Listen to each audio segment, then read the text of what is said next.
If you're a fan of the Amazing Race Canada, then the gentleman to my right needs no introduction. Shabir Dalla from Vancouver, but you're a local connection. You're the owner of the Royal Anne Hotel and all the subsidiaries around the hotel. The Flagons Pub. Welcome to our studios. Talk about you and your son Zed in this season's edition of the Amazing Race.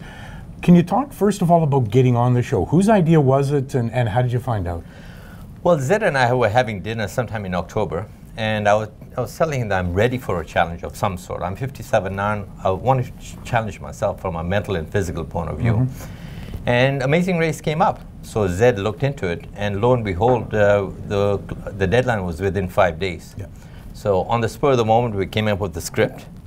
And the next day, we went out to Mount Seymour to shoot a 3-minute video audition, and that's what started off.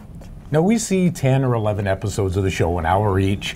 Obviously, there's a lot we don't see.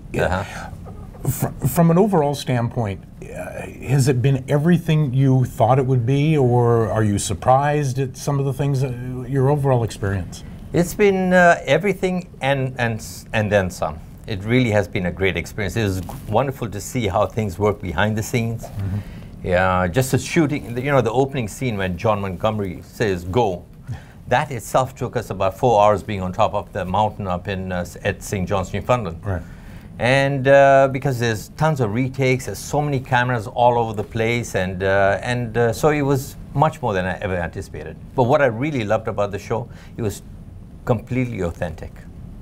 In what respect?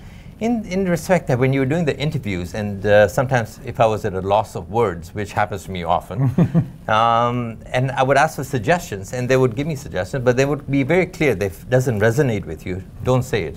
So they were quite mindful of that. They wanted it to be authentic from me. Of course, we can't talk about what's about to happen in the show. And before we go any further, we should thank CTV and their parent company, Bell, for allowing Shabir to speak with us today and granting that permission. We can talk about the first 2 episodes, though. When you, as you mentioned, you started in Newfoundland, flew back home to Vancouver. That had to be exciting in the fact that, hey, we get to go to our home turf right off the bat, and it gives you a bit of an advantage. Did you feel that way? We definitely felt that. We were so excited to hear that we were going to Vancouver.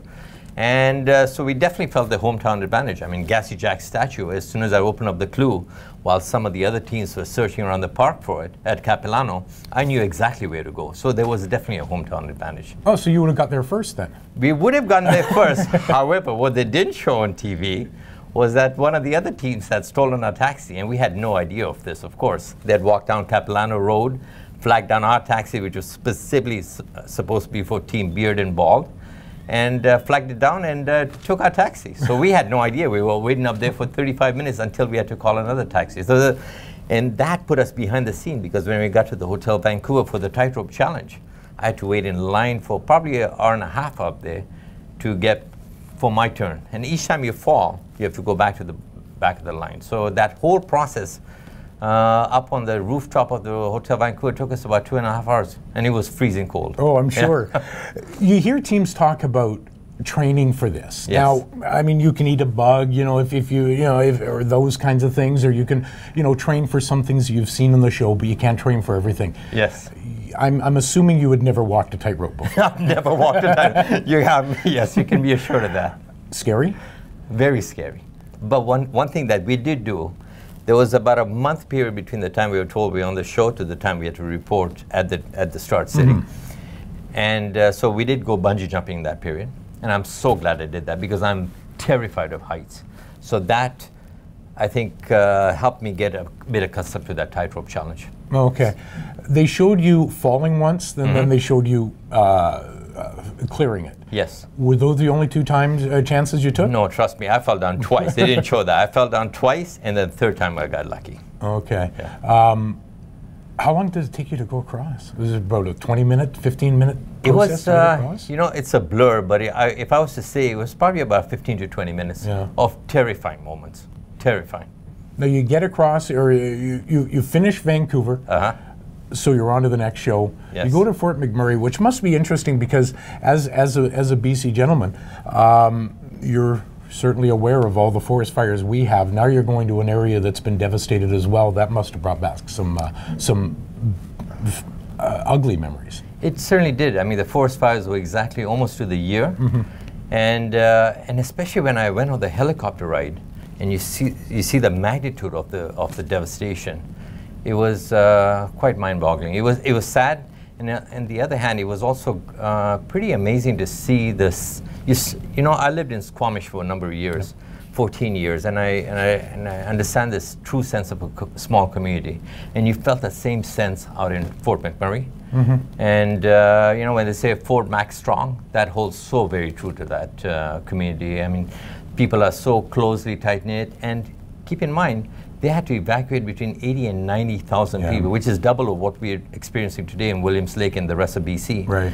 So that was a huge ordeal that I had to deal with, and they've come back strong. They're rebuilding quite well out there. Yeah. You learned something about your son Zed and in Fort McMurray. You ended up skeet shooting, and you discovered that lo and behold, your son was at a shooting gun.